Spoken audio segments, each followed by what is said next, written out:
How to merge duplicate trips in TripIt.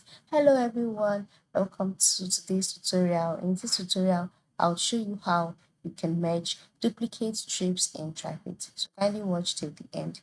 The first step is to open up the TripIt application on your device, and then once you've done that, the next step is for you to locate the trip that you would like to merge into another by navigating to the trips page. Okay, ensure you are on the trips page and then select the trip that you'd like to merge.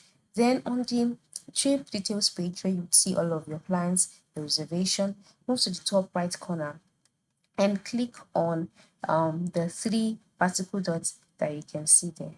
By clicking on the three vertical dots, a drop down menu will appear. In this menu, you'll see options like add plan, people, edit trip, change trip image, delete trip, merge trip. So just click on merge trip and then you'll be taken to the page where you'll be asked to select the trip that you'd like to merge together. Click on the trip and then automatically the trip will be merged with the one that you selected.